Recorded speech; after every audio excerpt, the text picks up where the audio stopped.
जय हिंद प्यारे साथियों, आप सभी का मेरे YouTube चैनल पर स्वागत है। Targeted study with monk Rajesh channel में आप सभी का स्वागत है।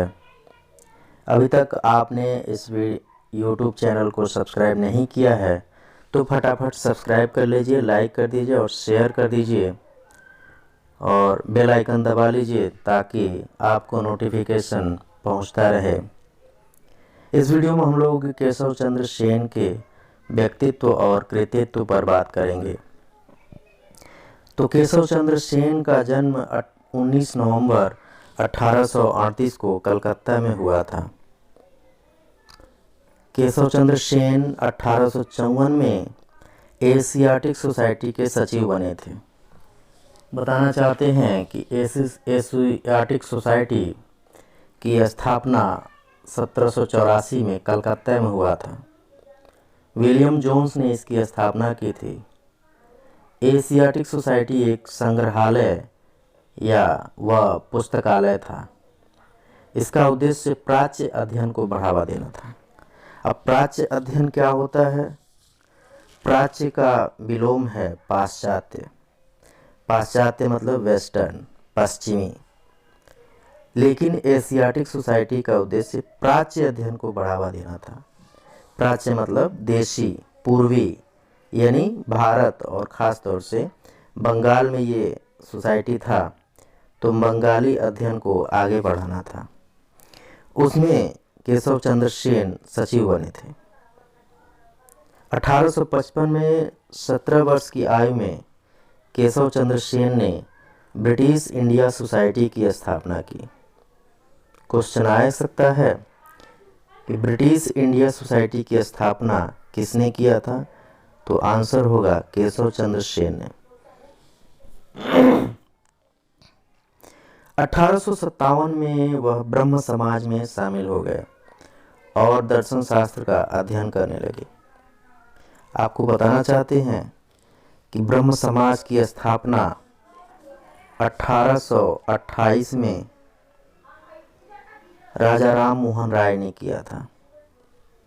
ब्रह्म समाज की स्थापना का उद्देश्य तत्कालीन भारत में जो कुरीतियाँ थीं, भ्रांतियाँ थीं, अंधविश्वास थे, उन सभी को मिटाना, जैसे जातिपात, अस्पृश्यता, बाल विवाह, सती प्रथा, ये सारी बुराइयां थीं। इन सभी को मिटाना इस ब्रह्म समाज का लक्ष्य था। तो उसी में ये आचार्य के पद पर काबिज हुए, शामिल हुए। केशव चंद्र सेन थियोडोर पार्कर से प्रभावित थे। क्वेश्चन आएगा कि केशव चंद्र सेन के धार्मिक और नैतिक विचारों पर किसका प्रभाव है? तो आंसर होगा थियोडोर पार्कर। केशव चंद्र सेन ने अपने घर में सद्भावना भाईचारा की स्थापना किया। उन्होंने समाज के प्रमुख देवेंद्र नाथ टैगोर के साथ एक संबंध स्थापित किया और महर्षि ने ही केशव चंद्र सेन को ब्रह्मानंद की उपाधि दी थी। एक्चुअली में राजा राम मोहन राय की मृत्यु के बाद ब्रह्म समाज का नेतृत्व देवेंद्र नाथ टैगोर ने किया था और देवेंद्र नाथ टैगोर ने ही केशव चंद्र सेन की नियुक्ति या प्रवेश ब्रह्म समाज में एक आचार्य के पद पे किया था। तो केशव चंद्र सेन ने एक आचार्य के रूप में ब्रह्म समाज में शामिल हुए।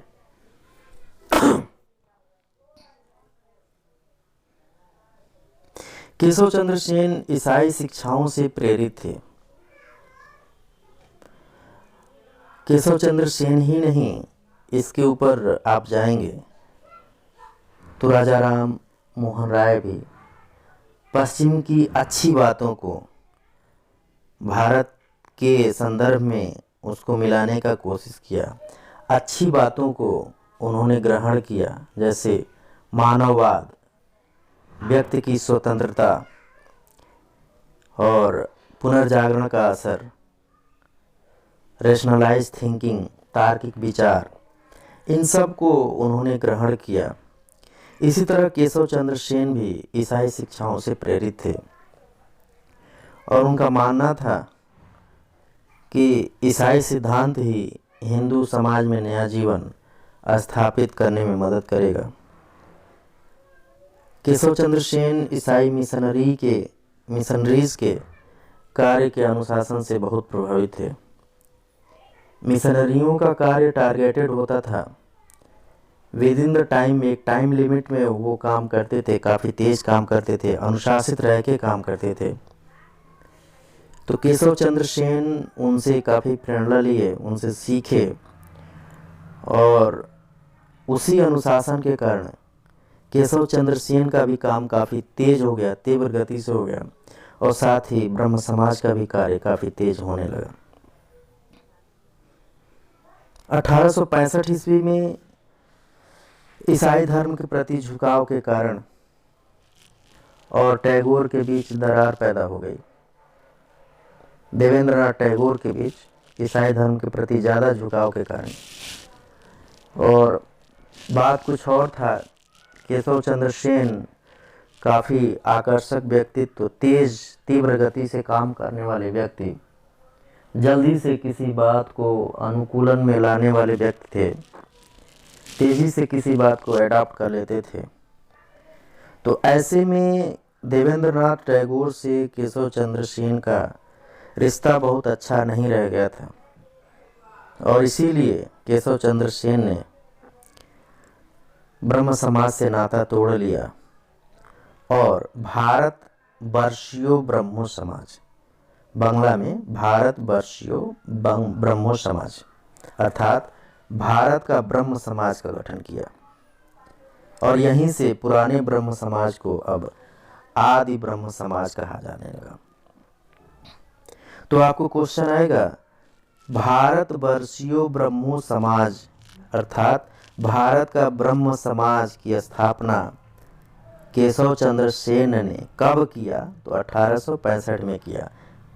या ऐसे आ सकता है, भारत वर्षीय ब्रह्मो समाज या भारत का ब्रह्म समाज, आदि ब्रह्म समाज नहीं, भारत का ब्रह्म समाज की स्थापना किसने किया? तो आंसर होगा केशव चंद्र सेन ने। केशव चंद्र सेन ने बाल विवाह के खिलाफ प्रचार किया और विधवा पुनर्विवाह और अंतरजातीय विवाह की वकालत की। आपको पता है कि ब्रह्म समाज की स्थापना इन सारी बुराइयों को ही समाप्त करने के लिए हुआ था।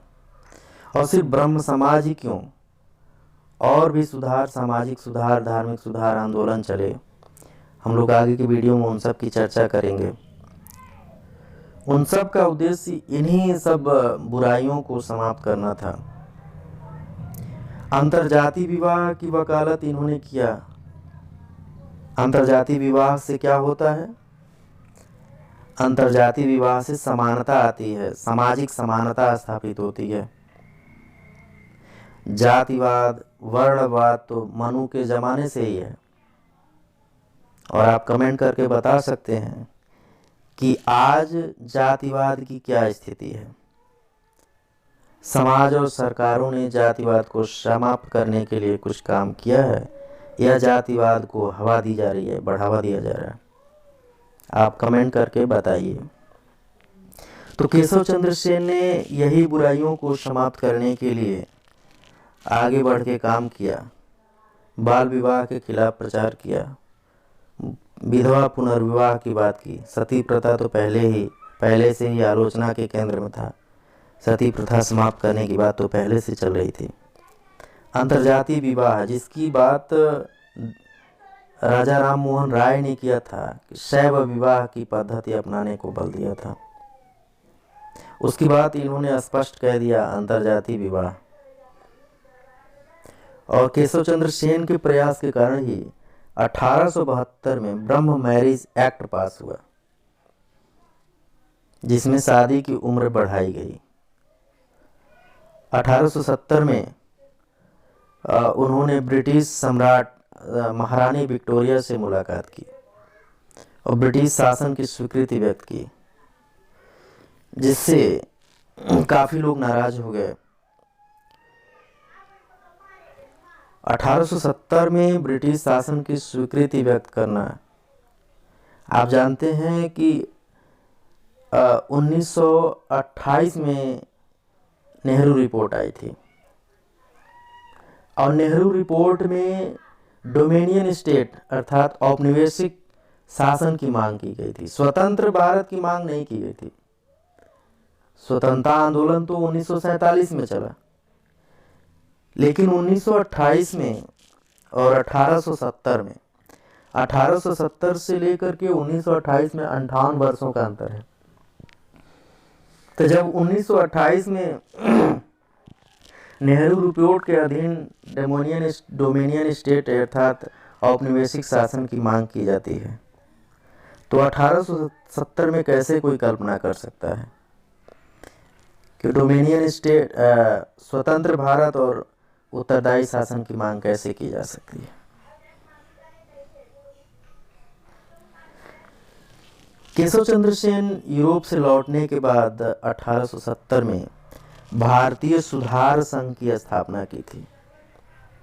Indian reform association, Indian reform association. ये क्वेश्चन आता है, इंडियन रिफॉर्म एसोसिएशन की स्थापना या भारतीय सुधार संघ की स्थापना किसने किया था? तो आपका आंसर होगा केशव चंद्र सेन ने। और इस संघ की स्थापना का उद्देश्य क्या था? इसकी गतिविधि का मुख्य विषय क्षेत्र क्या था? तो महिलाओं की स्थिति में सुधार। और महिलाओं की स्थिति कैसे सुधरेगी? तो केशव चंद्र सेन ने बहुत सारे विद्यालय खोले और महिला की शिक्षा पे जोर दिया। सस्ता साहित्य, कापी किताब उपलब्ध करवाने के लिए सस्ते प्रकाशन करवाए और फिर संयम और दान करने का लक्ष्य दिया समाज को। लेकिन एक काम कर गए केशव चंद्र सेन, जिससे उनके कथनी और करने में भारी अंतर पैदा कर दिया। उन्होंने अपनी बेटी की शादी की तो उसकी उम्र मात्र 14 साल या उससे कम थी, और जो उसका हस्बैंड था अर्थात राजकुमार, उसका उम्र 15 साल था। तो इस कार्यवाही पर केशव चंद्र सेन के उनके सहयोगियों ने ही उनका उपहास उड़ाया, उनकी आलोचना हुई और कथनी और करनी में अंतर पाया गया। इसलिए केशव चंद्र सेन ने 1881 में नाबो विधान, बांग्ला में नाबो विधान, नई व्यवस्था, हिंदी में नई व्यवस्था कहते हैं, का गठन किया था। इसका उद्देश्य था हिंदू धर्म के साथ ईसाई धर्म और पश्चिमी आध्यात्मिकता के सर्वोत्तम सिद्धांतों को शामिल करना था। जैसे राजा राम मोहन राय ने पश्चिम और पूर्व की अच्छी बातों को मिलाया था, समन्वय किया था, उन दोनों के बीच का मध्यम मार्ग अपनाया था, वैसे ही केशव चंद्र सेन ने नाबो विधान का गठन किया, जिसमें ईसाई और यहाँ के उनकी अच्छी बातों को इसमें शामिल किया। अब ब्रह्म समाज के कई सिद्धांतों सदस्यों ने इसे खारिज किया तो कईयों ने इसकी सराहना की। केशव चंद्र सेन की मृत्यु 8 जनवरी 1884 को 45 वर्ष की आयु में कलकत्ता में हो जाती है। आप जानते हैं कि जब केशव चंद्र सेन ने अपनी बेटी की शादी एक तरीके से कहें तो बाल विवाह कर दिया, और बाल विवाह की आलोचना करते थे, लेकिन अपनी बेटी की शादी कम उम्र में कर दिया, तो यहाँ से एक और भी खंडन होता है ब्रह्म समाज का। और अब यहाँ पर एक और ब्रह्म समाज पैदा होता है जिसका नाम है साधारण ब्रह्म समाज। स्थापना किसने किया? पंडित शिवनाथ शास्त्री ने।